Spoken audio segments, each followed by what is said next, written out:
Sleepyheads, get up, get up, get out of bed. Cheer up, the sun is red. Live, love, laugh and be happy. Hello and welcome to the Robin Pod Weekly, which is of course powered by Budget Tyres Auto Centre, the only car specialist trusted by the players, club officials and supporters of Hull Kingston Rovers. Joining me for this week's Robin Pod is pod regular James Purling. We have got a host of people joining us for the Robin Pod. We've got Matt Turner from the Warrington Guardian giving us a perspective on our rivals on Friday night. Of course, we've got Keith's Corner. We've got Robin's Remembered. We've got Question Time. And we've got a whole host more to speak to you about on this week's Robin Pod Weekly. James, it's been a bit weird, hasn't it? Because we haven't got a game to talk about. We've had a week off. I'm sure the players have been relaxing, trying to take the mind off what's to come. How have you done it, James? What have you done with your free weekend? Well, it's getting to the time of year when the garden needs sorting out. So Mrs. P got me to sort the garden out. And 3 trips to the tip, so it's a very exciting weekend off. Yeah, I'm sure you'd much rather have a game to go. I really would have done, yes. It's an important job, isn't it, James, at this time of year? I mean, you're not the only one. We did a little grass cut back in the back garden and the front garden. And to be fair, with the rain that's come, James, it's worth doing, foresight, didn't we? Yeah, foresight. Yeah, it's all done now. That's it. Can forget about it. Yeah, and I'm sure the groundsman at Hull Kingston Rovers will have done the same thing, and I'm sure that pitch will be absolutely immaculate come kick-off on Friday night. So much to talk about, as always, on the Robin Pod.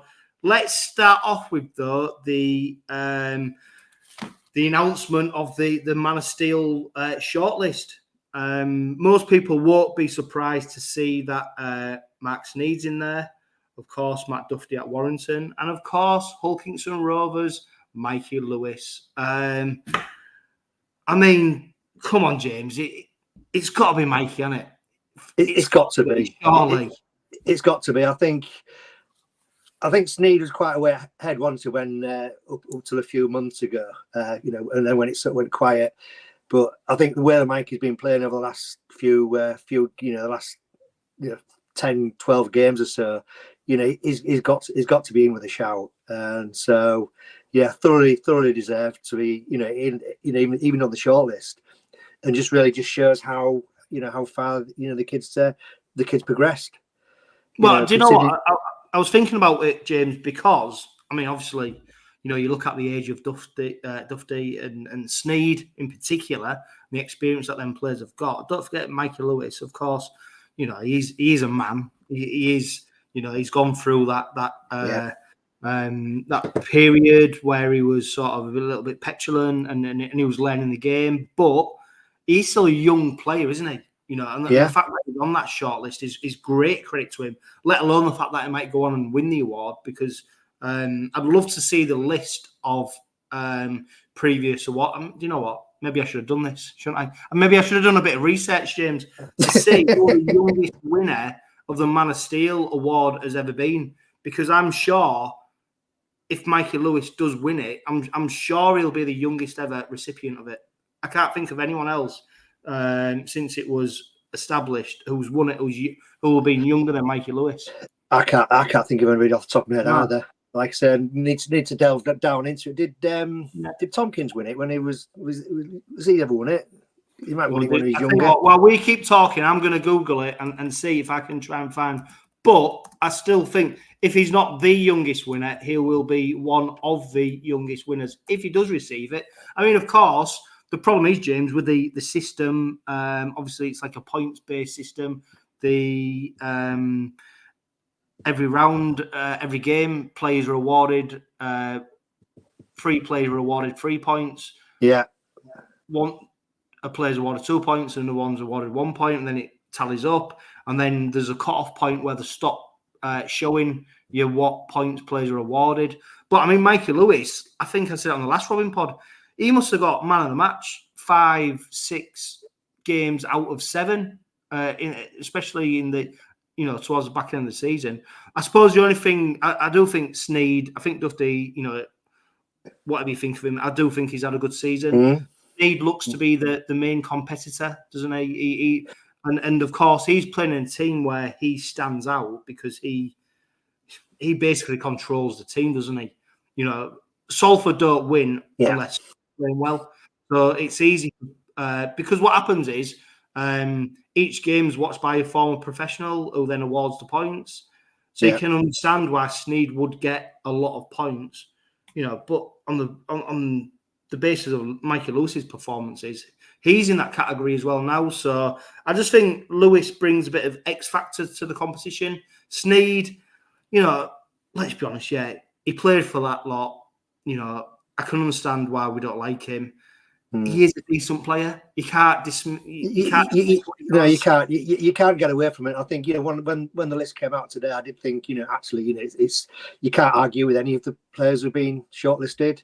You know, like I said, I think Duffy's had a really good season. You know, he looks dangerous every time he comes out from the back. And, you know, there was that break he made the other day against Saints. You know, just a sidestep, and he was 60, 70 yards up the pitch. But Sneyd, you know, he has, like I said, he has played for them lot. But if he plays well, Salford play well. And I thought it was interesting in the game against Leigh that they seemed to sort of control him a lot better. Didn't give him the opportunity to put any kicks in, and as a result, you know, Leigh went on to win. But like I say, you just look at the games Mikey's played over the last few games, and it's just there's something in the game where he's just been able to turn it. He's just been able to turn the game in Rover's favour, or, you know, just put us back in a game, take us a bit further out. Just that spark that just totally can demoralise the opposition and gives you that springboard to go on to win the game. He's just been absolutely superb. And, you know, we've spoken about this before. I think it's not just his attacking; it's his defence as well. You know, for you know, little guy, little kid, you know, little guy. I think he's really solid in defence. You know, he does have that all-round game. I mean, we obviously won't talk about his goal kicking, but we'll have to worry about the next year. But it's no, he's really deserved. And I think as well, James. Of course, 𝗬𝗓𝗐𝗔 has been nominated for Coach of the Year as well, and we'll talk about that a little bit later on in the Robin pod. But part of being Coach of the Year isn't just being sort of the figurehead of a team doing well. It is things like, there's no doubt, 𝗬𝗓𝗐𝗔 has made Mikey Lewis a better player. And I think that's where the Coach of the Year bit comes in as well. Now, that's probably why Eccles at London's probably been put into the shortlist, whether people agree with it or disagree with it. But part of being Coach of the Year is actually making the players better, not just the team, but individual players. And of course, 𝗬𝗓𝗐𝗔 has played the position that Michael Lewis is playing now. He understands, you know, 𝗬𝗓𝗐𝗔 played in a grand final. He's played for Wigan. He's played NRL, you know, and under his leadership, Michael Lewis has become a better player. And I think it'd be interesting to see. You know, who knows if Michael Lewis had been under a different coach, what would have happened? We'll never know. But 𝗬𝗓𝗐𝗔 does seem, and if people have listened to the press conference Tara May did this week in preparation for this game, 𝗬𝗓𝗐𝗔 seems to get the best out of the players who want to be under him. So there's a few players, isn't there, who've not necessarily fall under him and not done what he wanted, and you know where they are, James, because they've been shipped out. They've gone. Exactly. No, I think you're right. I think, you know, again, I think, you know, 𝗬𝗓𝗐𝗔's being shortlisted is, you know, again, it's thoroughly deserved. You can't finish second in Super League and then not be considered for that top position. And I think, just going back to last season, I think, wasn't there a time when sort of Mikey was a bit impetuous and is giving a few penalties away and just sort of getting a bit niggly and sort of not losing focus. And I think Peters, took him to one side, you know, gave him a talking to, and then from that moment on, he hasn't looked back. you know, and I think that's again a testament to the qualities that Peter has got as a coach. He seems to have that man management skills that, you know, knows how to, you know, knows when to, you know, put a metaphorical arm around a player, and also when to give them a kick up the backside when they need it. And that's what, you know, he just seems to get what motivates and what makes the players tick. And we're seeing it happen, you know, the fruits of that this season. Yeah, James, I'm on the official Super League website right now, right? And I've got a list of all the previous Man of Steel winners, right? And it goes back to, and this is my naivety, it goes back to 1977. Wow. Okay. And there's a Robin who's won it previously. Yep. So I didn't know it was. Gavin Miller. Yeah. Go on, give me the year. 86. Yeah, there you go. Brilliant. Right, the first one was awarded in 77. Now, I'm looking at this list, and this is just a little bit of trivia for you. There's one player who's won it from a Cumbrian-based team. Cumbrian-based team. Oh, God. It's in the 80s. Is that Mick Morgan? Yes, it was. Mick Morgan? Yeah, and who was he playing for? Carlisle. Yes, it was. That is fantastic knowledge. That is brilliant. I tell you what, if there's a lot of people want to get that. There'll be a lot of people will, but everyone would look to Whitehaven or you know, but no, Carlisle, 1982. So looking through that list of players, though, James, when I was talking about potentially Michael Lewis being the youngest if he ever did receive it. I mean, if we work backwards, from 2023 backwards, Bevan French, Brodie Croft, Sam Tonkins, Paul McShane, Jackson Hastings, Ben Barber, Luke Gale, Danny Houghton, Zach Hardacre, Darryl Clark, Danny Brough, Sam Tonkins, Rangi Chase, Pat Richards, Brett Hodgson, James Graham, James Roby, Paul Wellens, Jamie Lyon, Andy Farrell, Jamie Peacock, Paul Sculthorpe, Sean Long, Adrian Vowles, Yessin Harris, James Lowes, Andy Farrell, Dennis Betts, blah, blah, blah, blah, blah, blah. There's no one in that younger category as young as Michael Lewis is. No, there's nobody that jumps out and says, yeah, they were young kids. Yeah. So anyway, who knows? We'll see who gets it. I fully think Michael Lewis is deserving of it.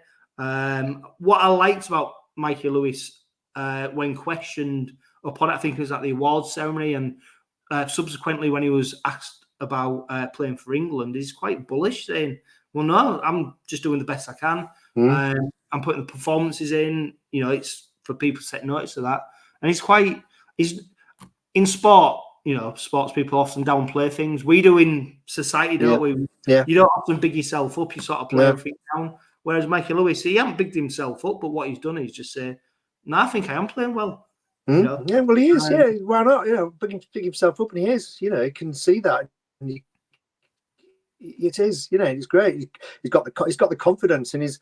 You know, I know you sort of, you know, to read comments on online and social media about from other fans of other clubs, and just sort of, you know, say, you know, call him out, etc. But 90% of them would say, but we'd love him at our club. Yeah, and it's a typical, you know, halfback, and I think, you know, viewers of a certain vintage will remember the likes of Andy Gregory. You know, he was that similar sort of player to Lewis. You know, he got under people's skins, but you know, he could do it. You know, you know, he could walk the talk. You know, and that's what you need in a halfback. And he's just, you know, it's just great to see, you know. Yeah, and do you know what, James? I was thinking of it, and this isn't me looking through Rovers tinted spectacles. When we're talking about players and how we're growing the game and how you know, young people watch the game. So, for example, my lad who's 8 loves Jude Bellingham, right? He wants a Jude Bellingham Real Madrid kit. He doesn't support Real Madrid, but he likes Jude Bellingham, right? Yeah.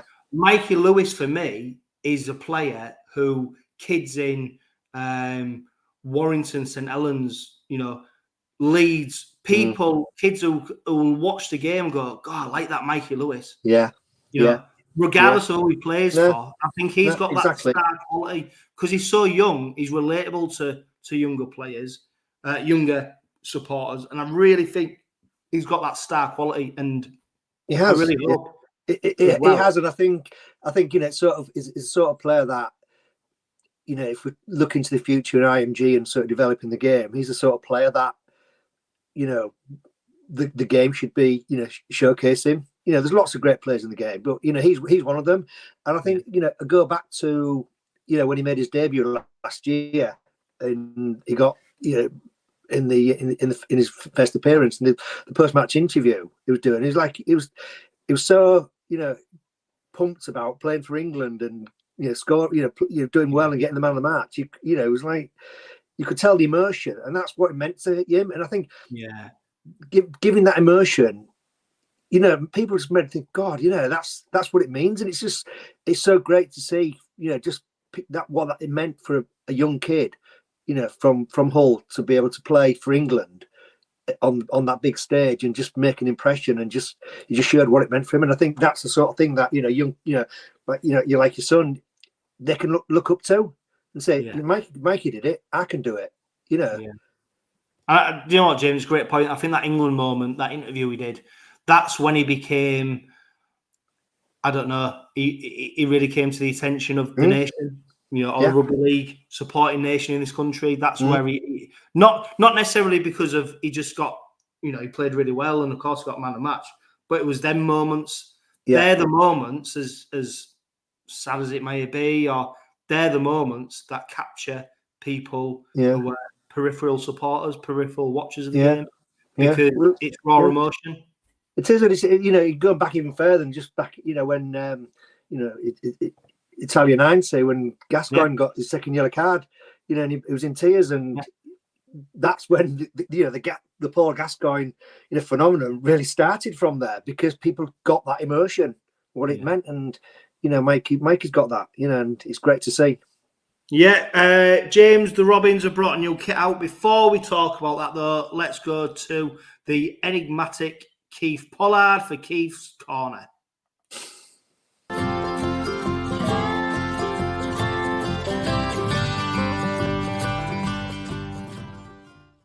Hello, Keith. Welcome to the Robin Pod Weekly. Once again, let's pick up from where we left off last time. Righto, Johno. We're moving on now, what I'll call the beginning of the new generation, right? We're moving to 1959-60 season. They started off with 4 straight losses, right? And things weren't looking really good. In fact, half the pack on the last game at Featherstone that day never played again for Rovers. But then things improved. For the first time since 1930-31 season, Rovers won more games than they'd lost, finishing the league's top half. So good the club even gave the players £500 to share between them, which in 1930 was a lot of money. Amongst several new signings was Arthur Bunting, who went on to coach the club. This is obviously, we know what Arthur did. Went on to coach the club before moving to the dark side, right? And went to coach, what they call them, Hull FC. And they got to Wembley. Unfortunately, for Arthur, it was against the Robins. Oh, yes, what was the score? 10-5, I think it was. Also, amongst the new boys was Len Clark, Terry Major, Rolly Moat, Davy Elliott and Peter Key, who were the 3 other halfbacks to try and pair up with Arthur Bunting. But having said that, despite having a stronger squad, things didn't seem to improve much on the field. Cyril Kellett was the established number 1, with Riley and Coulson holding the centre positions. Cliff Last, second row, joined from Leeds. Gordon Hackling, an ex-rugby union forward, which not a lot of people heard of, and Jim Jenkins with the second row pairing on most occasions. Thanks to a nameless benefactor, the club purchased for £1,500 a block of land down Winchester Avenue, hoping that there was going to be the new ground, opposite the bar and pub, if you know where that is. It was the intention of building a new ground on it, and they'd just signed a new 3-year lease on Craven Park at an increased rental, which was one of the reasons why they was going to build their own ground. It was planned to take 3 years to build, but this dream didn't last long. And in 1960, the season opened with a decent start, with six wins in the first 9 games, one of them being against Hull FC. The first derby won in the last 13 attempts. Rovers finished 12th in the competition, but away form let them down with only 2 wins out of the 16 on the road. This was the season, should I say, Flash Flanagan made his debut, making 414 appearances for the Rovers, scoring 56 tries and 13 goals in his term here. Obviously, he became a cult hero with the Rovers fans. But on the other side of the river, he joined Hull FC in 1975, where he played 21 times for them. Along with Flash at Rovers, Harry Poole joined the club from Hunslet. Brian Tyson became a regular in the pack, but Poole's arrival saw the end of Last's career. He left to join Keighley. Bob Coverdale only missed 1 game at number 8. Skipper Jim Jenkins broke his arm and Harry Poole took over the captaincy and held that until he joined Leeds in 1965, when Rovers sold him for the same money that they paid for him. Former skipper Bill Riley left to join Dewsbury after playing 107 games and 23 tries. The club still made a profit without any income from Boothbury Park derbies. Had been drawn up to build a new £30,000 stadium on the Winchester Avenue. They'd already put lights on it and a small pavilion which was then used for training. But the clubs were trying to raise funds to build it, but were struggling. The RFL had appointed a special committee to look at the problem of the declining game, declining attendances, and they appointed a special subcommittee. Where have we seen that before? Another 64 years before they did it again. Then in 61-62, the influx of players from Fiji started coming through. Rochdale Hornets became the leaders, with several players coming in. Joe Lavole, Osi Daiwa and Mike Ratu. I played a few against some of these. Whose Ransom played for Rovers briefly in 2010. Rovers started the season with only 1 home win, but the first 6 away games resulted in wins. A great run of 17 consecutive wins between the 8th of November and the 24th of November produced the top 4 semi-final and Challenge Cup meetings, but due to injuries went down to Huddersfield in the semi. I'm not going to pick any outstanding players this week, but just like to mention that the club have been looking to be able to field a team with a settled side. Sewell Group at fullback, Terry Major, Brian Burwell, brother of Alan, in the centres. Bob Harris had taken over Graham Paul's spot, and Davey Elliott and Arthur Buncher were now the regular halfbacks. Just talking about Brian Coulson, he left the club after scoring 72 tries in 142 games. And I don't know if people remember, but while he was at the one training session, somebody kicked the ball and it hit the goalpost, and one of the cones, decorative things, fell and hit him on top of the head. Luckily, he was not hurt, but he's leaving open the way for another Devonshire player to come in from Barnstable, Mike Blackmore, big, robust, fast winger. And then he joined Ted Bonner, and John Taylor and Harry Poole in the back 3. Jim Drake had come from Hull FC, but unfortunately, Alvin Ackley had a bad run of injuries and left after he'd made a hell of a difference to the club. A lot of people said he was returning for the new beginning, and that was his final game, and he at Wakefield, and he left. So that's it for that period, lads.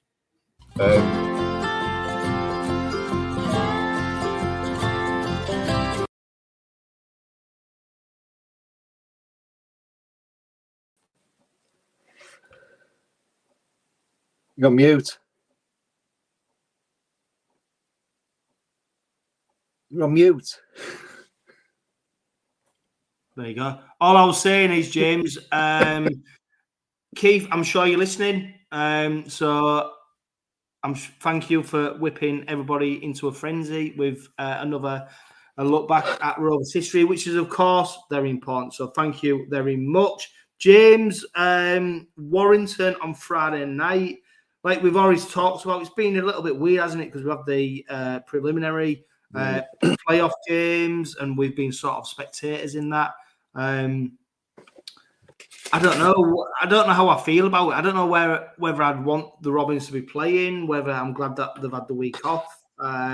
of course, the Robins are a different beast altogether at the moment, aren't they? And the focus and everything that's going on with Willie Peters and how he's got this side playing such fantastic rugby league and buying into what he's doing. You know, it's just felt a little bit weird since the game against Leeds and to where we are now. I feel a bit lost almost waiting for Friday night's game. Yeah, it is. It just seemed a really weird feeling, just sort of seeing, you know, the other teams knocking 7 bells out of each other, knowing we've got that week off, and just thinking, yeah, what's going to happen when we actually do come back? You know, get back on the pitch. And I think it's interesting. You look at that week off, and you think, oh, it's a great thing, and you know, a chance to recharge. And when you think about it, we've probably been playing sort of, I suppose, more or less effectively knockout football since the beginning of August, when we went to since last time when we played Warrington away. You know, I think every game since then has been one of those where, you know, it's key that we perform and win, and to suddenly have that intensity and that that intensity sort of not there. Like I say, it's a weird feeling. But I think in the Leeds game, I think it probably showed in that first half that perhaps did need a break. You know, it seemed a bit clunky and didn't seem that as much energy as they've had in the past. So perhaps it has come at the right time. But then you look at it and you're thinking, well, if you have that week off, do you lose that momentum and that sort of bit of sharpness? You know, look at Salford. You know, it's their decision to rest all those players. But when they came back against Lee, you know, they just went in the game. They had nothing to offer in attack. You know, fair credit to Lee, but you know, Salford just didn't really perform. And you're thinking, I hope that's not going to happen to Rovers. I'm sure it won't do, because I think, you know, we've come this far, and they're not going to want to give it away, you know, without leaving everything on that pitch on Friday night. Yeah, James, the Robins have released their alternative jersey for next season. The Ven kit, the purple violet shirt. Are you a fan? Do you like it? I think it's a thing of beauty. I prefer it to the home kit. I've already, really? It's already on my hopefully been a good boy and be on my fan. Have you put it on your list for Santa? I have indeed, yeah. And Mrs. Purling's getting one as well. Oh wow! There you go. Well, hopefully she's a good girl as well. She is, yeah, yeah. We're twinnies. Yeah. No, I think it's great. I think it is. It's just like we've just got this knack of just, you know, pulling out, you know, real absolute stunners and kits. You know, I think you look back to the Diamonds one, to the Boilermakers one. You know, this year's, okay. I think the home one, I preferred the home one, but there's the stunners, and I think, you know, the fact that when the home kit came out, you know, they broke all records for retail sales, just shows that how important it is that we get it right, because it sort of then helps fund the future development of the club and gets money into the coffers to help building the squad. Yeah. All I'll say is, James, based on both kits, and it's only my personal opinion, I'm looking forward to seeing the fair alternative jersey. Do you know what? I love the concept of the purple one, the away one. You know, I get it, I understand it. And do you know what as well? You know, it will sell. The home one will sell. I think they had record sales, didn't they? It was 167% up on opening day sales compared to last year, which is incredible, isn't it? Because it's not as if this season's shirt's a bad one, is it? It's a good. No, exactly. So, you know, the fact sales are up. I'm not in the camp of where literally stick a Rovers badge on it and I'm going to buy it. No. I think some Rovers fans, let's be honest, they could introduce a bin bag with a Rovers badge on it. People would be wearing it. Yeah. You know, let's be honest. Yeah, I wasn't a fan of the pink one this year. You know, so I've not got that one. But you know, the purple one, yeah, I like it.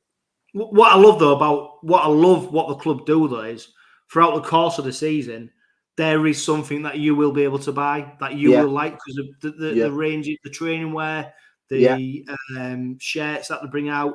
You know, the range of stuff. I love the Hawaiian stuff that they brought out. You know, the floral shirt and the t-shirt. You know, so there is always something coming out that you will be able to buy. So great credit to the club for what they've done with the merchandise and you know, that I think that's been the feature of the what's going on behind the scenes. That what they've learned to do is how they can maximise and get as much revenue out of the existing supporter base. And I think the next step now is how can they expand that supporter base? That comes with more seats, more opportunity for people to watch the club, introduce new supporters, which is why the East End extension is going up. And now it's not how can we get more out of the existing supporter base, how can we increase that supporter base? So they're very shrewd behind the scenes. And, you know, we are very fortunate. And I said it on the last Robin pod when Joe was on and we'd been to the awards ceremony.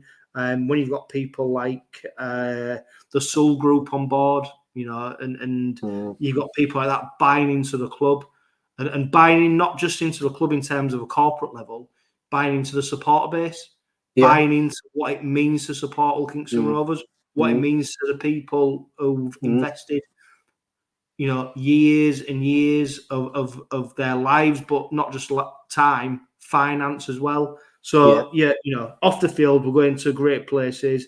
And we're going to come on to hopefully where that might take us in terms of on the field. Before we do that, though, James, I caught with Steve Till for Robins Remembered.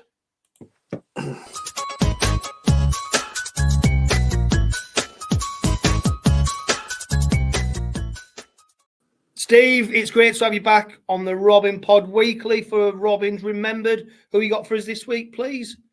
One of the best hookers ever to play for Rovers, and one of the hardest, and that's David Watkinson, known to everybody as Watkie. Watkie was from York. He played for the youth amateur team in York, and he actually had four trial games as a trialist for Wakefield Trinity. Peter Fox was coach of Wakefield Trinity, and he noticed Watkie playing for youth and wanted to sign him. But they signed him as a trialist, and it was the Premiership trophy, which was the trophy for the top 8 teams after the regular season finished. And in fact, he laid on a try for Nick Morgan during one of the semi-finals. And I think Wakefield were beaten by St Helens, but Watkie had been noted and was ready to sign for Wakefield, but Peter Fox lost his job, so he didn't sign him, and Rovers signed him in 1977. 23rd of January 77, he played against Leeds, and Rovers won 25-9. And he played for 12 years. Scored 13 tries for the club and 3 drop goals. And his heritage number was 791. But there wasn't a tougher, more uncompromising player in that pack than Watkie. He led by example. And remember, it's the pack that went to Wembley, and around that time, that was a big pack and a tough pack. But Watkie was among the toughest. He became captain in 1984, but he was a championship winner 3 times, Challenge Cup winner, John Player Trophy winner, Floodlit Trophy winner, Premiership winner, Yorkshire Cup winner. In fact, he was a winner all the time he was with Rovers.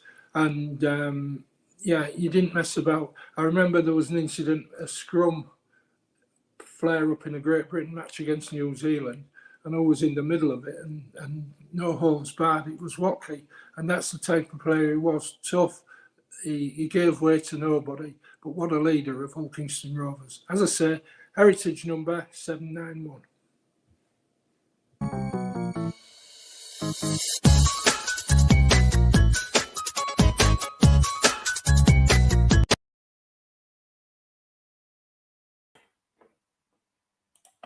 James, I often jest with you, don't I, about the Robins Remembered. We've come into an era that you're more likely to remember. I mean, 𝗬𝗂𝗀𝗴𝗏, I mean, when we look at hookers these days, what an unbelievable warrior, like Steve said, just an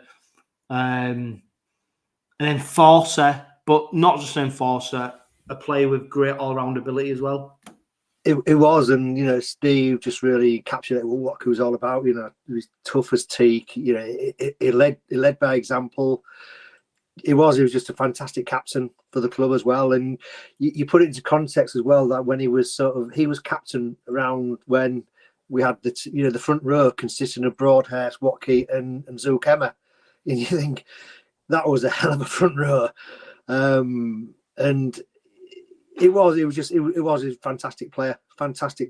He was just great to watch. Gave us all every single game, and he was one of those players that I think opposition forwards probably feared. And that was a time, obviously when it was sort of, shall we say, there was less rigid when it came to the more physical side of the game. And it's the sort of player you needed. And I think a lot of the victories that Rovers got over that time when he was there were down to his toughness and the willingness to never give up and just drag that team forward. Yeah, and James, what I was going to say about that era as well is, don't forget as well, the hookers. I mean, modern day rugby league hookers are number 9s protected a little bit more now, aren't they? They're almost like a half-back. So back then though, no, you was almost. Oh no, he was a hooker. That was it. Yeah, there was no, it wasn't going to play anywhere else. You're never going to see him, go, do a stint at half-back, like Jez does, but or even loose forward or anything like that. No, he was a hooker. And that's what it was. It was his job to plough down the middle, hook that ball out the scrum, and that's when the old days when they had contested scrums as well, and just basically tackle it. If it moved, tackle it, which he did.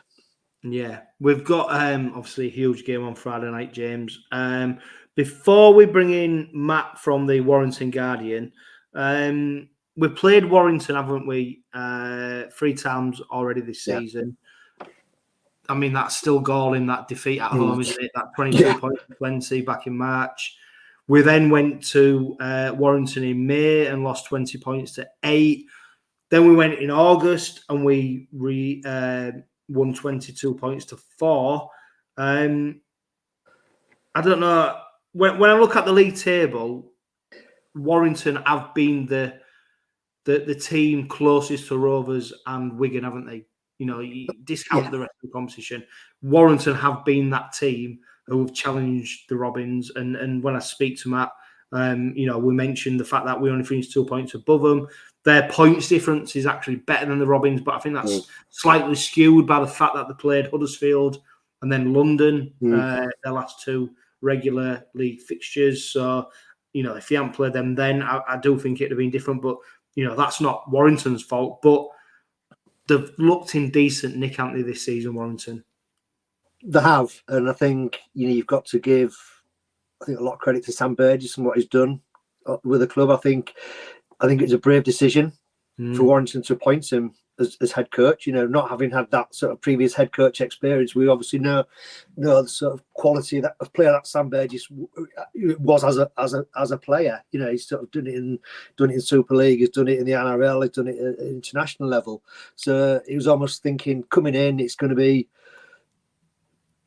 It's going to be that longer term thing. He's going to come in, steady the ship after what's happened in the previous years with Daryl Powell and Steve Clark, and just sort of settle the ship. And maybe 2-3 years on, they'll be competing and rebuilding that team. But I think the fact he's done it this year is a testament to him. And I think they are a very dangerous team. I think they brought on some really good young players as well, and he's been able to get out the best of some of the established players as well. I mean, people like Danny Walker, I've always rated him when he's at Widnes days. He's just been dream team player now, and he's gone on to that's another level. But then you look at the games that we've played against them this year, and they have been close to us, but I look at those 2 games where they've beaten us, and you think those are the ones that Rovers got away from Rovers. They should have won them. Yeah, like it was that middle one for me, James. The one. There was 18-0 down after 10, 20 minutes, 15 minutes, weren't we? They just hadn't got off the coach. And by that time, it's going to be a hard job to pull back 18 points at the Halliwell Jones. The fact that we managed to get it was 18-10 in the end, it finished or something like that. Testament to Rovers to come back. But it was that first 15 minutes just absolutely killed us. I still go back to the home game as well. We should have won that. We had so many chances to win that, but we just blew it. But I think both teams since that day have progressed, and I think both of them are worthy challenges to Wigan. Johno's gone. It's on my own now.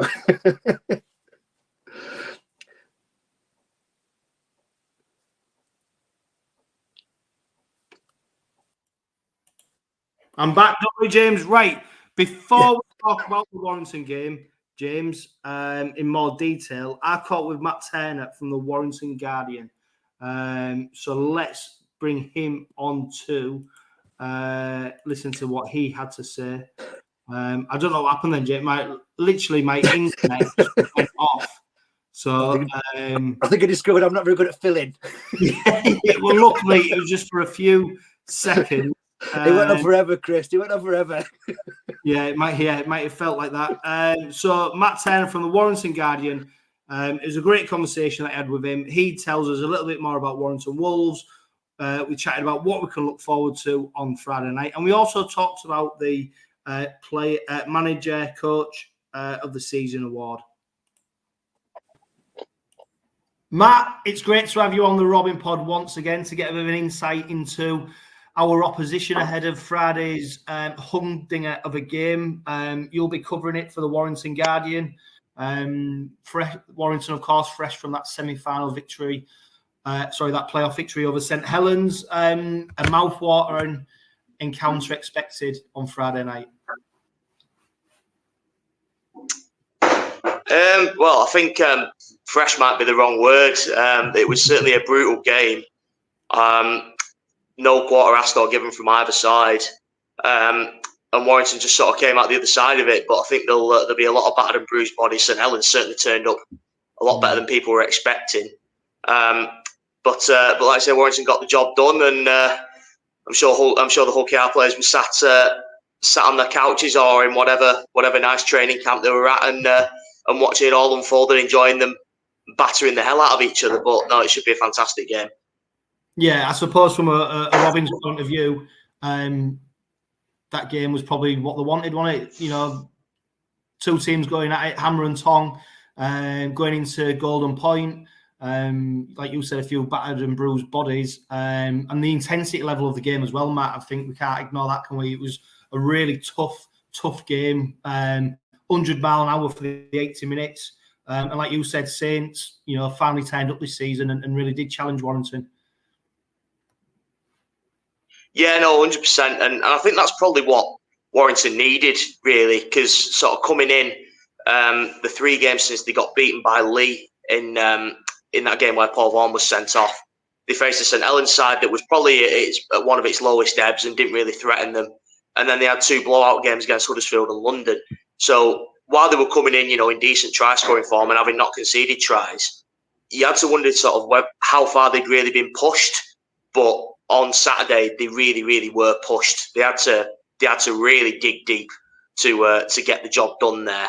And while it may have taken a lot out of them physically, I think it's the kind of test that they needed, and they needed to know that in their own heads they could get through that kind of test, because they've kind of faltered when the heat's been put on them before this season.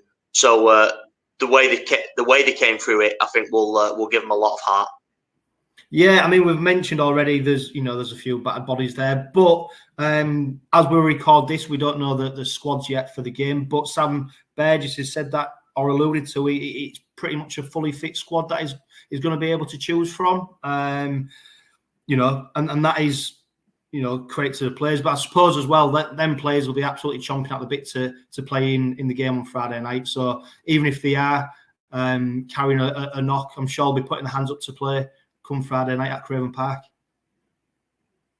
Oh, 100%. If you feel able to play at this stage of the season, you play. You you strap yourself up, you take your painkillers, and you just get on with it. I was talking to George Williams actually the other day, and he was saying exactly that. You know, the prize at the end of it is worth the sacrifice of playing injured for a couple of weeks. And I think if you ask any player in any side who's still left at this stage of the season, if you ask them, are you 100%? I think the vast majority of them will tell you no, they're not. And I think those that say they are probably kidding themselves. Everyone's battered and bruised. It's been a really brutal season. It's been a long slog, but they know they're in the home straight now, and that'll sort of make them go through the pain barrier. But no, in terms of the squad and its fitness, there's no fresh injuries. I'd be really surprised if any changes are made to the Warrington 17. There might be a few changes within it, but you know, there's a couple of season-long injuries that haven't been able to play for a few weeks. People like Lachlan Fitzgibbon, and going further back, Leon Hayes as well. But no, I think he'll pick from the same pool of players this week, and I'd be surprised if there's any difference to the 17. Yeah, I mean, this is the fourth time that the Robins have played Wyre this season. Of course, they've gained 1 victory, lost 2, and you only have to look at the league table to see why Friday's game is so hard to predict in terms of which way it'll go. Only 2 points separated second and third spot. Warrington scoring 21 more points than the Robins and conceding 7 points fewer. I mean, it is almost neck and neck, isn't it? And Warrington have been the closest side to challenging Wigan and Rovers for that second and first spot in Super League. So when you try and this is why I think Robins fans, there's a little bit of nervousness, because when it comes to the crunch, you know, it is so hard to predict which way this game will go.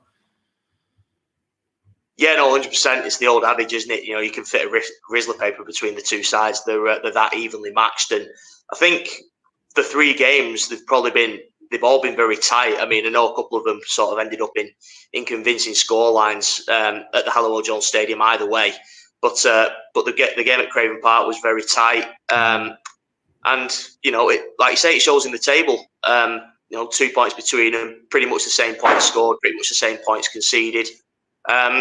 And OKR just finished that 2 points in front, so it is hard to predict. It's probably on paper, if you put the 2 teams on a neutral field, it's probably a 50-50 game.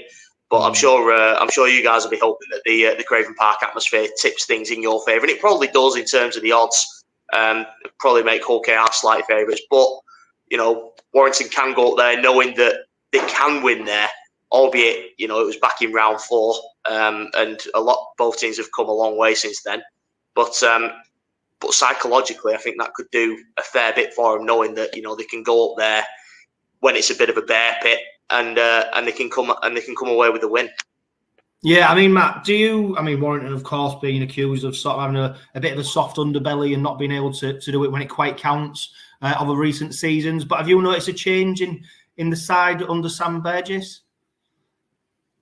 100%, yeah. I think there was a lot of psychological baggage around Warrington coming into this year that Sam Burgess had to sort of drill down into and get rid of. You know, for instance, coming into this year, they hadn't beaten Saints or Wigan since 2021. They've done that and some. Obviously, they beat Saints 4 times this year, and they absolutely hammered Wigan away from home. I think they may have been the only side to beat Wigan at the Brick Community Stadium this year, which is a real feather in their cap. They haven't won a playoff game since 2018. They've gone out in the eliminators in the 4 sort of playoff campaigns they'd had since then, and they managed to get over that hurdle as well. So obviously there's the one big one left, which is finally getting that elusive grand final win. And if they were to shake that off their backs, then obviously that would be monumental. But there's certainly a difference. I think you can sort of see in the way that they came through Saturday's game. You know, previously 12 points down, not playing particularly well. They'd have probably folded in recent years, but they didn't. They stayed calm and struck back and managed to get the win. And I think that's probably development from even earlier in the year, because no doubt you'll have watched the Challenge Cup final when they were in a very similar position. I think in terms of the scoreboard, they were 10 points down and they weren't playing at all well. And they went and chased the game, and they kind of got lost. They were a bit rabbit in the headlights, really, at Wembley. But the other day, they kind of stayed calm and stuck to the process, and in the faith that their chances would come, and that's what happened in the end. So it shows that, you know, there has been real growth and a real change in this Warrington squad. Yeah, based on that, then, Matt, are you surprised that Sam Burgess isn't joining Willie Peters in the running for Coach of the Year? I think surprise is an understatement, Johno. I'm absolutely flabbergasted that he's not in there. I mean, I know it's a coach nominated thing, so you know they can be unpredictable. But I think whether he'd win it or not, I'm not too sure. I think, you know, you have to look at Willie Peters and the job he's done. Paul Rowley too keeps getting a gallon out of the pipe. I think they'd probably be the two leading contenders in my eyes anyway. But for him to not even be nominated, given, you know, he's taken Warrington from having dramatically collapsed last year, and it's pretty much the same squad, don't forget, to being back challenging for trophies this year in such a short space of time with very little change of personnel. I think he should have at least been nominated. So the fact that he isn't, I'm stunned, to be honest. I'm absolutely stunned. Makes you wonder, doesn't it, whether he's rubbed somebody up the wrong way. Obviously, it is the coaches who nominate and put that shortlist together. But you know, I think it's not only yourself who's surprised, Matt. I think there's most people had put Sam Burgess in that top four. Eccles, I mean, yeah, done a great job under testing circumstances, but it makes a bit of a mockery, doesn't it, when the coach of the bottom place side, no matter what the circumstances, is you know, nominated. But hey, when it's a nomination process like that, it is what it is, isn't it? So it'd be interesting to see who does come out on top once the winner is announced. You mentioned already about Craven Park and the atmosphere, and of course Robin's having a week off. Do you think that week off, you know, it's what I've spoken to other people out, that week off is a good thing or a bad thing? What do you think Warrington would have wanted to have that week off, or to keep that momentum going? I think that depends if you ask them publicly or privately. I think publicly, you know, I think they were happy to keep rolling and give themselves a bit of a test. But I think privately, there's a lot of bruised bodies in there. I think they'd have loved the chance to put their feet up for a week and watch the other four teams sort of batter the hell out of each other. But I was sort of interested in listening to what Paul Wellens was saying after the game on Saturday.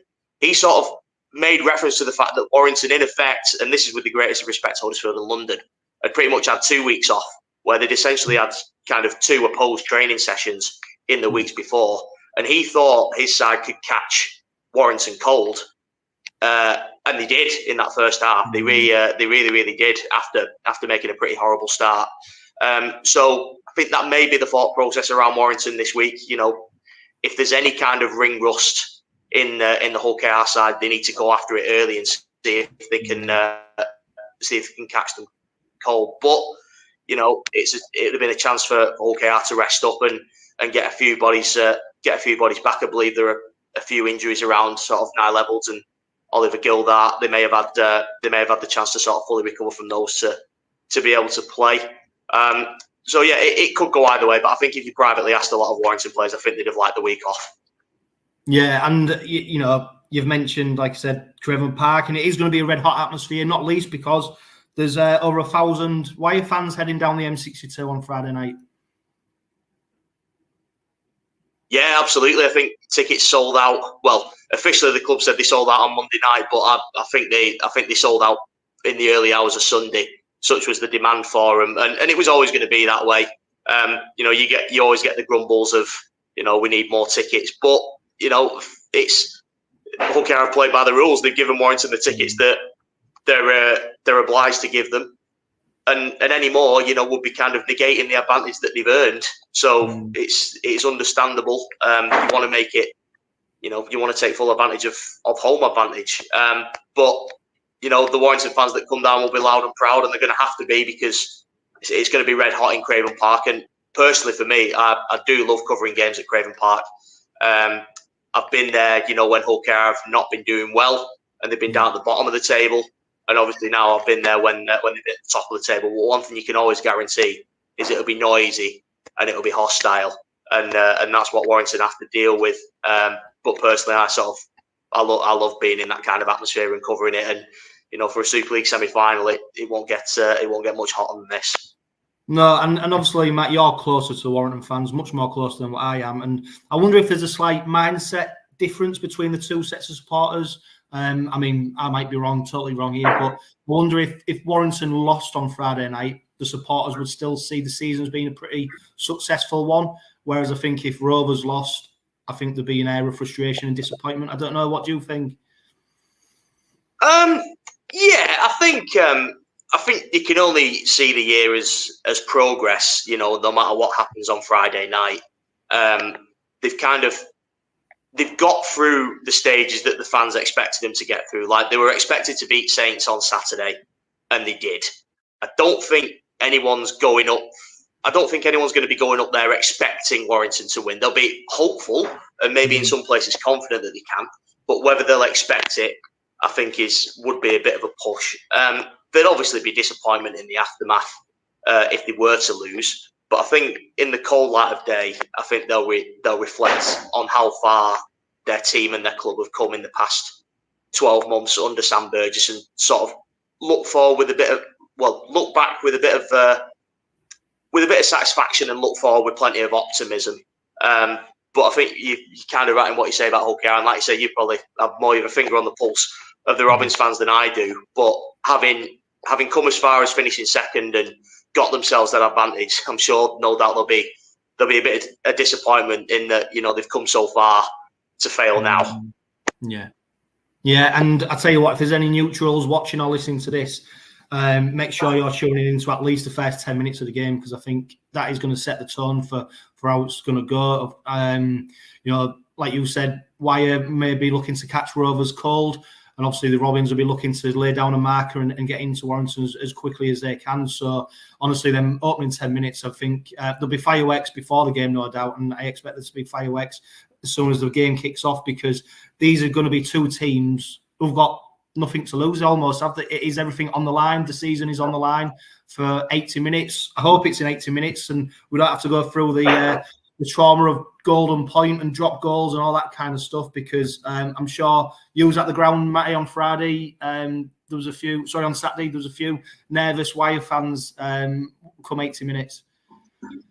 Oh, not half. I don't think I could go through that again. Never mind any Warrington fans. It was very nerve shredding. But like I said, they came through it in the end. But no, you're right in exactly what you say. It's going to be a real battle, and it's going to be a real treat. The two packs are going to tear into each other. I think 𝗀𝗲𝗄𝗲's probably been among my favourite players to watch this year. He's been absolutely brilliant for Hull KR in the games that I've seen. And then going the other way, I think Warrington will be looking for Luke Yates to chop him early, like he's done with a couple of key opponents to Warrington since he's been here. He didn't manage to do it at the Halliwell Jones a couple of months ago, but Warrington will be looking for Luke Yates to kind of make a boy out of 𝗀𝗲𝗄𝗲 and Jai Whitmer as well, because he's been very good, and try and get Warrington's pack on top early. Yeah, I mean, you mentioned the pack there, and of course, 𝗀𝗲𝗄𝗲's counterpart Vaughan been missing for Warrington. How have they countered that? So while Vaughan's been suspended, they started with Zane Musgrove, who's been coming off the bench for most of the season. And he did pretty well in the 3 games that he started in the regular season. But again, come back to what I said earlier, you've got to look at kind of what was his way, and there wasn't really much. And on Saturday, I think he kind of got badly found out having started. I was quite surprised that they didn't bring Vaughan straight back in to start alongside Luke Yates, and they stuck with Musgrove. But he came off after 15 minutes, and he didn't come back on. He kind of got a bit found out on both sides of the ball in those early stages. So I'd be stunned if Paul Vaughan didn't come back in to start. And I think he's miles better from the start anyway. I think he struggles to get into the game a little bit when he comes off the bench. So I think and I know he personally prefers starting games and getting straight into it. And I think him and Luke Yates are a pretty effective front row partnership. Yeah, Matt, To you and all the Wire fans travelling down the M62 on Friday night, wish you all a safe journey. Hope you get to enjoy Craven Park, and let's hope it's a real fantastic feast of rugby. James, I mean, you know, we spoke a lot about Warrington there, of course, to get an insight into what the thoughts might be from the rivals camp. You know, but I think we should be a bit more bullish. You know, Kingston Rovers have been great this season. We played some great rugby league, especially come the back end of the season. We've gone away to Warrington. We've gone away to St Helens. We picked up results where people didn't think we would, because often, you know, time gone by, we haven't picked them up. I think we should be a little bit more bullish. And I'll tell you what, James, when I watched that Warrington St Helens game, I don't think that was a great performance from Warrington. I agree. Yeah, I agree. And I think it goes back to what you were saying earlier about they've probably not had that intensity in the, well, what Matt was saying was effectively two opposed training sessions against Huddersfield and London. So they didn't have that intensity.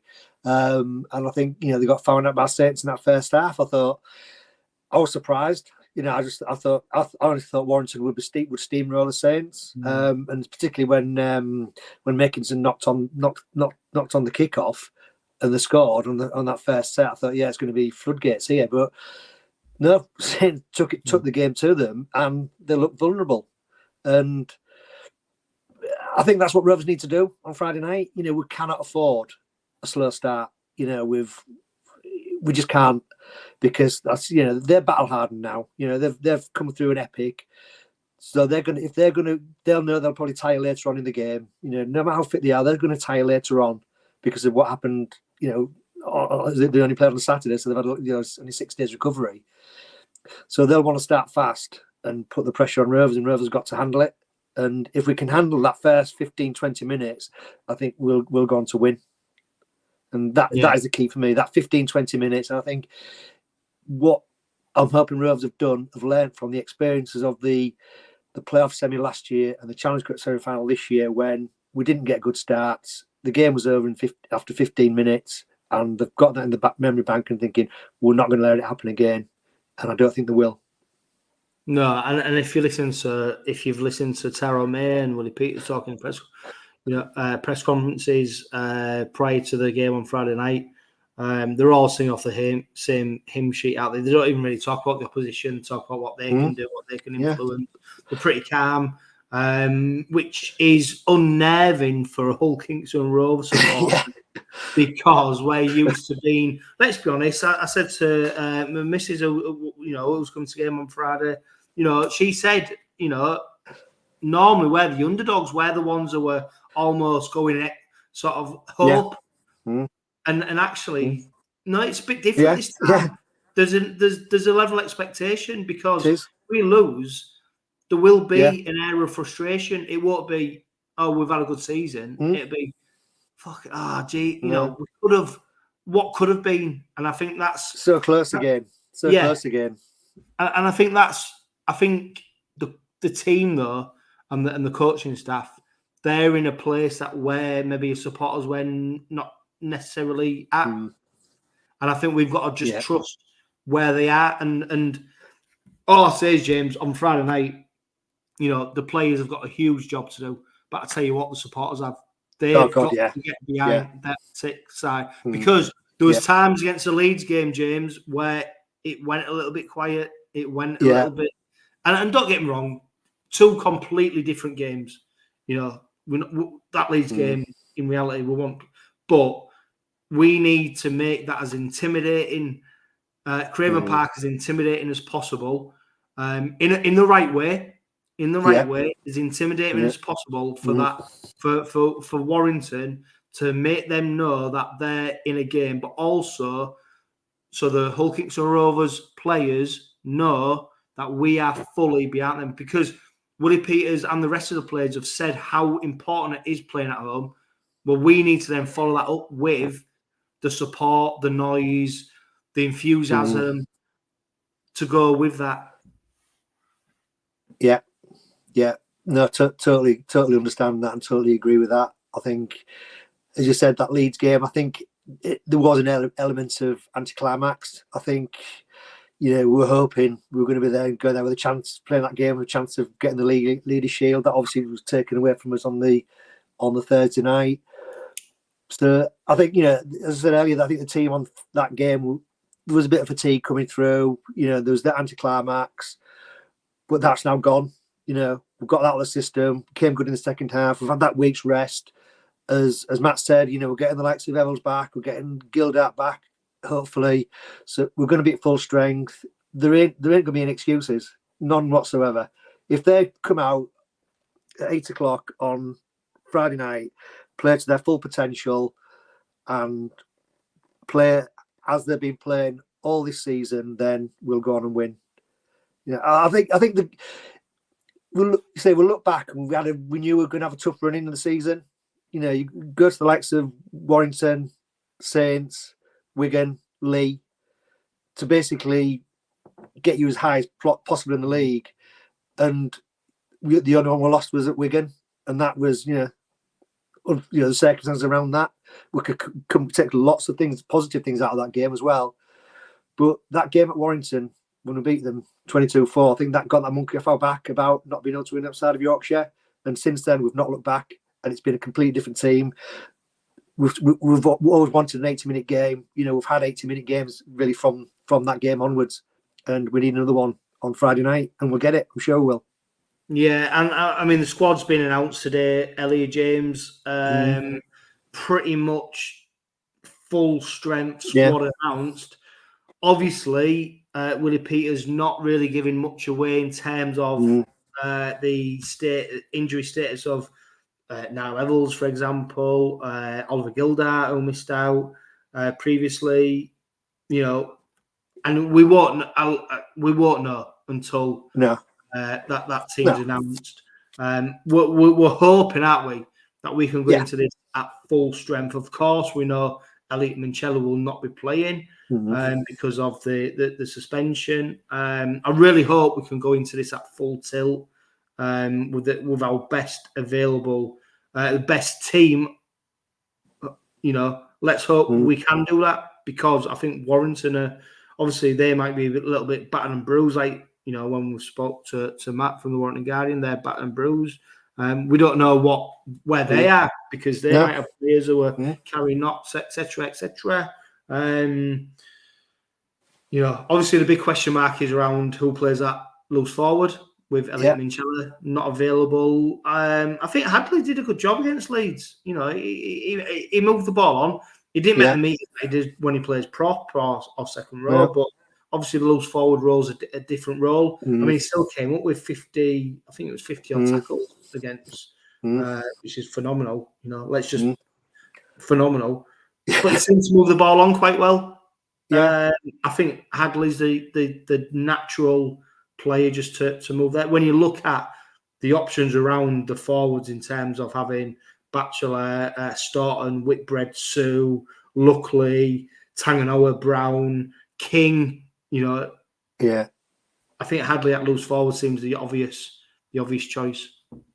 It seems the obvious one, and he probably will go with that. But I've been thinking, would Staunton be an option there? Because I think he's played there before at loose forward, and I think the last few games he's certainly been created. He's been set a couple of 2 or 3 tries up. I think the try that I think Mikey Lewis first one at Leigh, when he set up that with sidestep, had his head taken off by 𝗪𝗓𝗏𝗏 and set the try up. I thought it was just sublime. I think the game before he just glided through as well and set another try up. So we know he's a solid player, but whoever plays there, they're gonna be great. And I think, like I said, Hadley's probably the obvious one, because he's just doing Dean just does Dino stuff, doesn't he? And Brad Fox, who was watching on YouTube, he sort of posed that question there, which probably brings us to James, an ever increasing and popular part of the Robin Pod now, which is question time.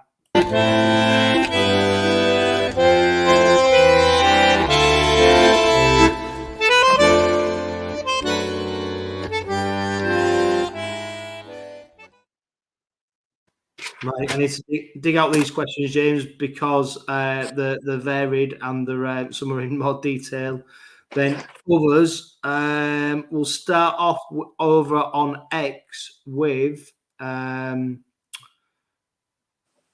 God. Here you go, James. How many years do you think Mikey and Willie have got left in Super League? Oh God. I suppose that's an open question because there's no definitive answer, is there? But I suppose, in my opinion, James, the more times that they get nominated for Man of Steel, win it, the more times that Willie Peters gets nominated for Coach of the Year, the more times that NRL head coaches get sacked, and you know, questions are going to be, you know, we saw with Brisbane sat there head coach Walters, and then obviously Maguire appointed, and it's all. Do you know what?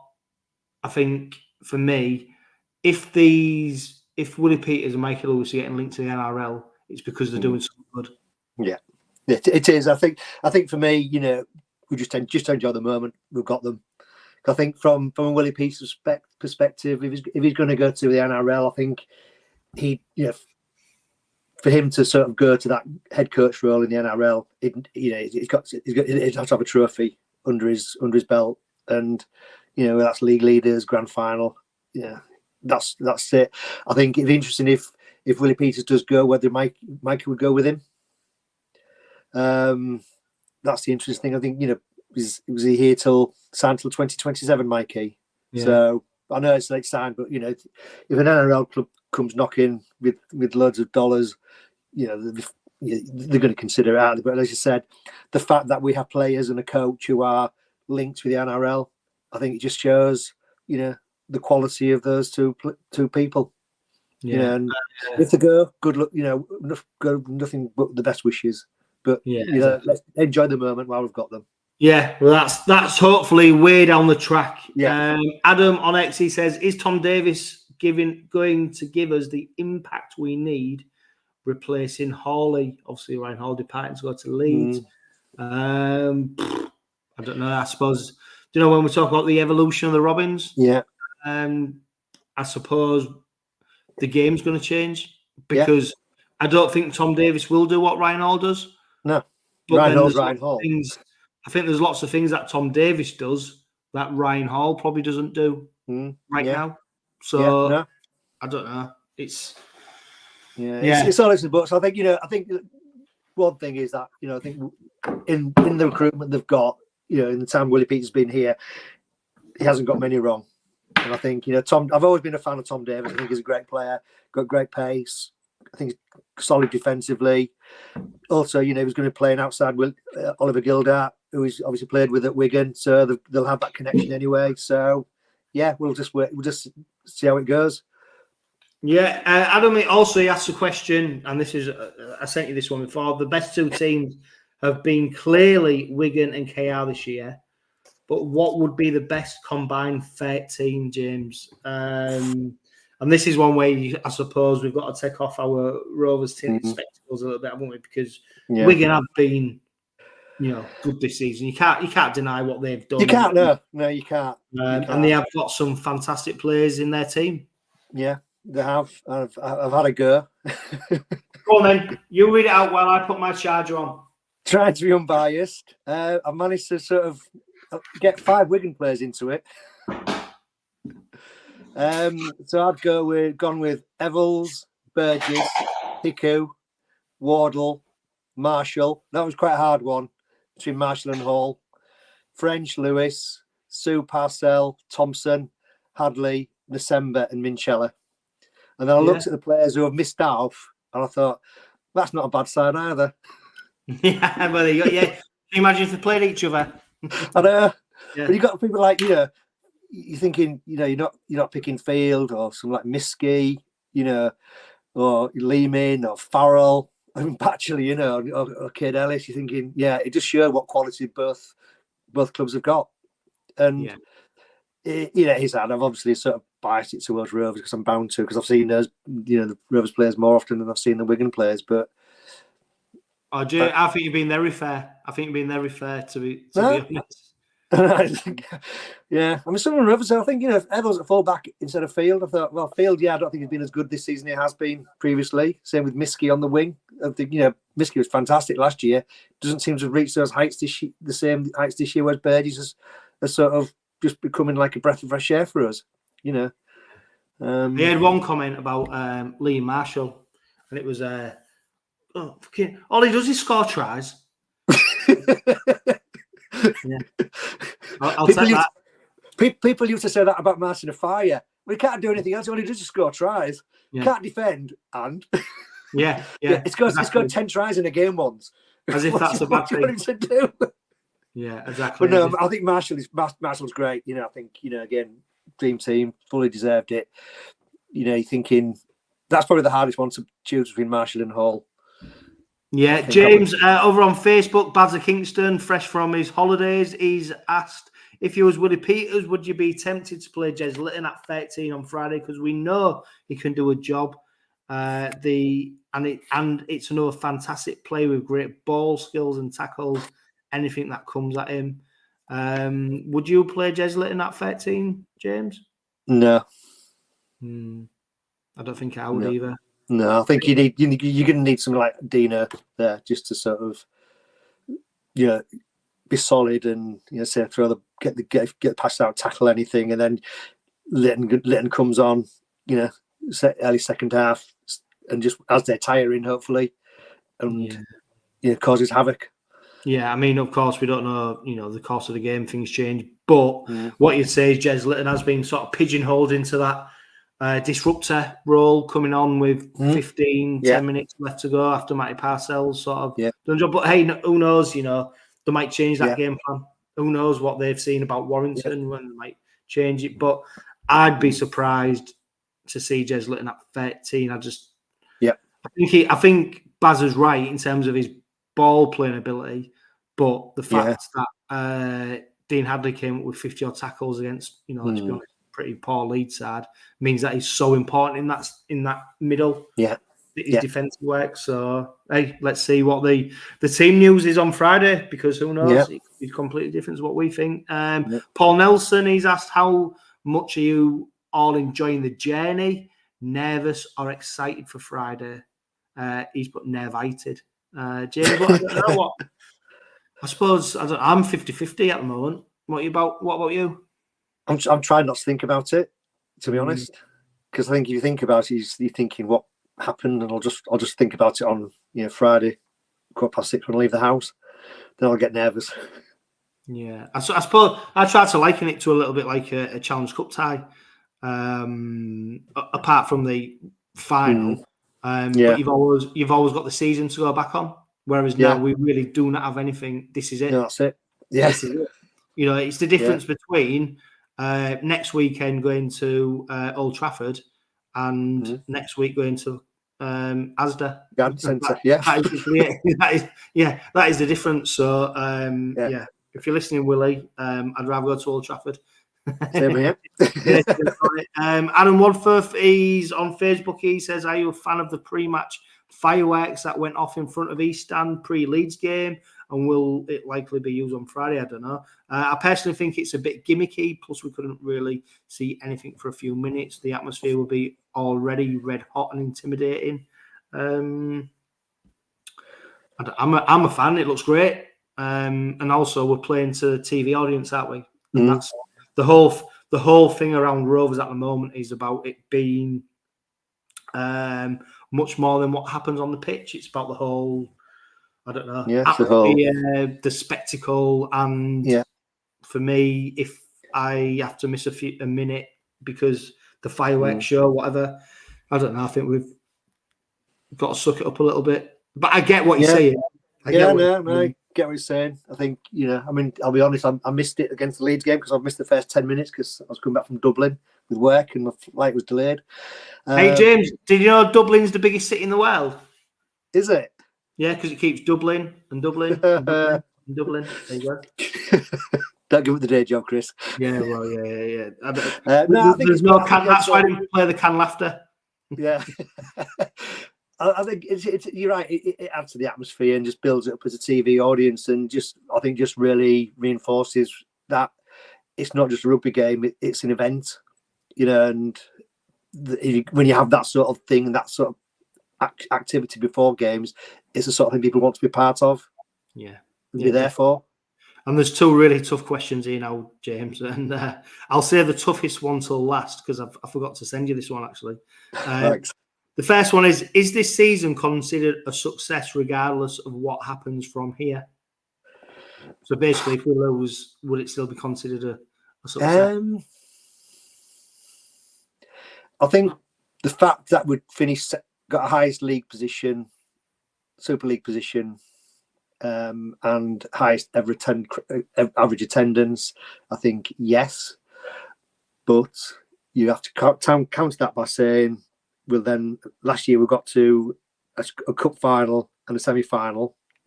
This year we'll have got to 2 semi-finals. Yeah. So I think in terms of progress, yeah, it's a success. If we talk about the club evolving and developing and on and off the pitch, then yeah, you've got to say it's a success. What that obviously then brings as well, I think it's something we spoke about pre-season, was that expectation levels become higher. So next season you're suddenly thinking you have to be winning a trophy if you don't win one this year. And I think, James, as well, you've got to consider the fact that Willie Peters, people at the club, they're not talking us down. No. So, and this is what we said earlier about we're not like the plucky underdog anymore. No. There's an expectation of, with the level of investment, the expectations around the club, we should be here. Mm-hmm. And like you just said there, but what comes with that is an expectation of, we should be. And I spoke to, this is what we spoke last week, on last week's Robin Pod about Rovers are a different beast now. Yeah. Competing's almost not enough because we competed before and we sometimes competed more or better than what we should have done. Yeah. But now there's a level of investment. But that said, we can't become too expectant because sport is what it is. Yeah, it is. Yeah. The game is what it is. Yeah. I think one of the big differences this season is, whereas I think in the previous season we were able to sort of reach the heights sporadically and occasionally for short periods of time, this year we've been able to maintain a high level more consistently, which is what, if you look at the top teams of the years gone by, that's what they've done. They've been able to sort of grind out wins, which we have done this season when they've not been playing very well. Go back to that game at Castleford when we won 13-12 thanks to Jez's drop goal 5 minutes from the end. We were awful that night, but somehow we managed to dig out a victory. And then you look back and think, well, actually, we didn't win that. We wouldn't have finished second. So it's those little things that at the time don't seem important, but you look back on the whole season and think, yeah, that turned out to be a pretty good result in the end. Yeah. And so it's been able to maintain that for a consistent level. It's hard. Even the teams like Wigan have fall off the horses occasionally, and that's inevitable. It's sport. That's what happens. But yeah, it's been able to maintain that level consistently throughout. From as best as possible from round 1 through to the back end of the season, and that's where the expectation is going to come in, I think. Yeah, Mike Morton on YouTube, he's gone back to the fireworks, which is always a hot topic, isn't it? Fireworks. I hope for more fireworks after the game. That's probably going to come from the Warrington fans if they lose, if we're honest. They're a bit upset, aren't they? Yeah. We haven't even touched on that. I can't be asked. Absolute nonsense. Last question, James, and it's a tough one. If you had to pick one former player to start on Friday night, who would it be? I did actually see this on Facebook. Good. Go then. Yeah, I didn't know what to think about it, and I went for Gavin Miller. Oh, really? Because he'd solved the loose forward issue with Minchella not playing. It's a great answer, isn't it? I don't think I can top that. I was thinking about it. I was thinking who would be good in that. But you know what? That's a logical answer, isn't it? I'm not even going to bother answering that one because I think that's a top answer. James, we're in the lap of the gods to some extent, but I don't think we are because I think seasons gone by, we would have been in the lap of the gods. We would have been hoping, and I think I've got full faith in Willie Peters and these players that that they've got a plan and that they're going to execute it. And if for whatever reason it falls short, I don't think it'll be because of Rovers. I think it'll be due to extenuating circumstances. But I don't know. I think despite that though, James, having that air of confidence, we do need to make sure that we play our part as supporters. Yeah, exactly. Yeah, we do. Yeah, so it's going to be a fantastic. More as Willie Peters said in his conference, needs us, needs to support us. We've been great all season. On Friday night, they need us from minute 1 to minute 80. Yeah, and if you go into the game, please make sure that you are loud and proud. Of course, the Robin Pod Weekly is powered by Budget Ties Auto Centre. I'm hoping for a few more editions of the Robin Pod Weekly. Hopefully, one in the lead up to going to Old Trafford. Who knows what's going to happen on Friday night? But like we've already talked about, you've got the opportunity to play your part. Be there, be loud, be proud, be Hull Kingston Rovers. But for now, live, love, laugh and be happy.